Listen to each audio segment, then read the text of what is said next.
Now on the APEC VIP hotline, cutting-edge training for the serious athlete, apecgo.com. Joining us now, the managing editor of Dave Campbell's Texas Football and TexasFootball.com, Travis Stewart. How you doing, Travis? I'm not too bad, Bryan. Did you have a good Thanksgiving? I did. I got to see a lot of football, including the end of the White House season, but I got to see an incredible performance by the Wiley East running back, Jabari Anderson. Unbelievable performance, 385 yards rushing in that ball game, I believe, and a beast. He's a special one. And actually, Wiley East is chock full of a lot of really talented kids. Marcel Aitman, their quarterback, receiver fits the same bill. Yes. And really, it can't be considered too much of a surprise because it seems like a lot of new programs are really blossoming quick, at least over the past 10 or 15 years, and picking up primetime athletes quickly because parents want to get their kids into new facilities, new schools when they can. And this kind of parallels what we've seen at Denton Guyer and Cibolo Steel and a bunch of new programs where it's seemingly right off the bat, they've got college athletes literally crowding the doors, and they've got third and fourth round playoff berths in their back pocket. Yeah, it's amazing. In their third year, I mean, this team looks like they're good enough to go a long way. So, I mean, it's very impressive, no question about that. What is going on with you guys now? You had Thanksgiving, but I know you had plenty of football too, so you probably didn't get much of a break. So yeah, we had a big Thanksgiving week. My family did. So we all clustered down in Kyle, where my wife's family, some of them live, and then we went to the TCU Texas game. I'm assuming we'll cycle back to that in a second. Yeah. Then we hustled up, drove right back up to Dallas that night after the game. We had Abilene, Abilene, Cooper and Arlington, and then Arlington, Lamar, Abilene on our Fox Football Friday show. And then Saturday morning I woke up, went out to DeSoto Coppell, and called that game with Roger Emmerich. So a lot of football in a short amount of time. Man, you did pump it out, no question. Let's get back to the Texas TCU game. First of all, from the TCU standpoint, how big a win was that for the Frogs? It's pretty big. I mean, I'm not going to say it's the biggest I've seen them win. I still think their win up in Norman years ago was their best under the Patterson era, aside from the Rose Bowl. But this one was pretty big because I think here's the best way to phrase it. So TCU's obviously been playing fantastic football for a decade. They've beaten Wisconsin in a Rose Bowl. They've won another BCS Bowl. They've beaten Oklahoma and Norman. And now, only now, after TCU walks into DKR and beats Texas, do you start hearing rumors of literally the Texas board or Texas boosters wanting to replace Mack Brown with Gary Patterson. Yeah. So we've always heard from fans that they wanted GP there, but only after they beat Texas do you start hearing boosters being involved in that rumor. So it just goes to show that no matter what you do, sometimes it's not enough until you go beat someone in their house for people to understand and respect it. That's obviously what they did. Well, and let's talk about the noise now coming out of Austin, because it had died down for a while, and then now it's starting to get loud again.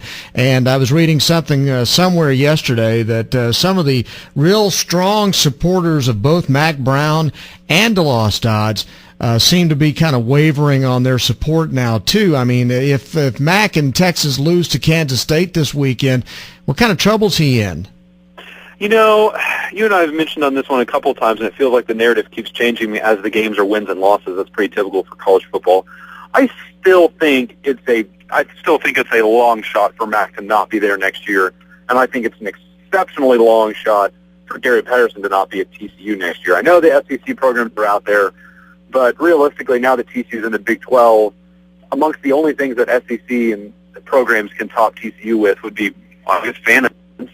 It's a bigger stadium and money in some cases, but even then, TCU seems like they've insinuated they'd be willing to match a lot of the heavy-hitting SEC offers. But specifically to Texas, I mean, yes, I'm sure there's going to be some souring amongst the Texas elite with the way things have panned out as of late, but it still seems to me like it would be a long shot for Mack to not be there if he says he wants to be there. I mean, he's obviously one of the most successful coaches in school history, so it'd be very, very tough to try and force him out or try and talk him into a retirement or a reassignment or something like that.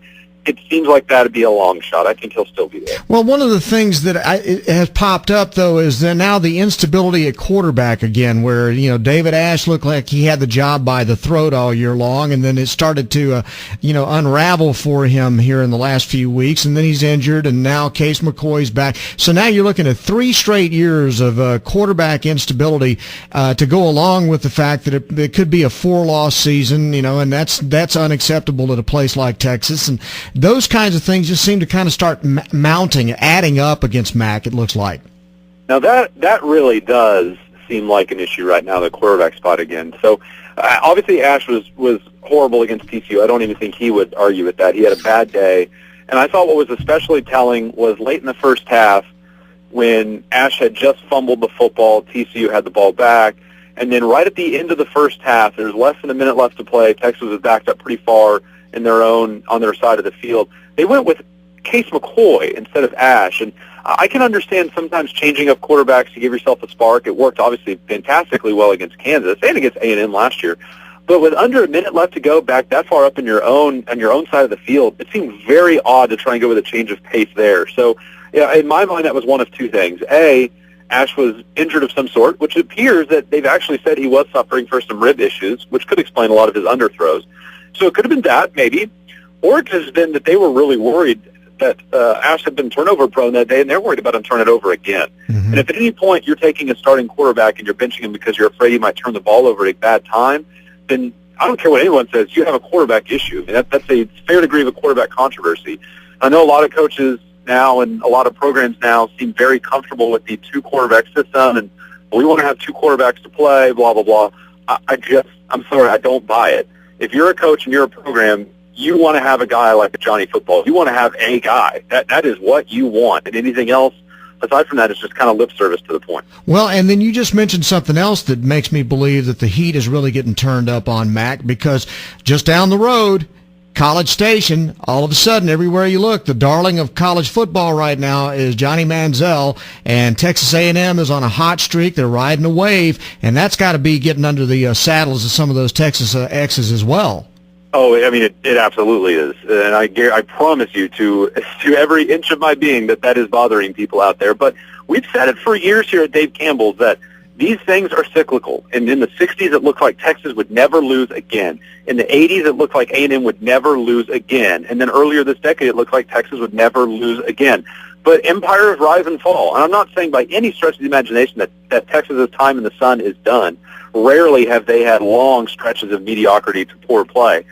But right now, it does feel like there's a substantial momentum shift in the works. And I think maybe the biggest thing out there between these two schools right now is you watch A&M play, with the exception of maybe their two losses, LSU or Florida.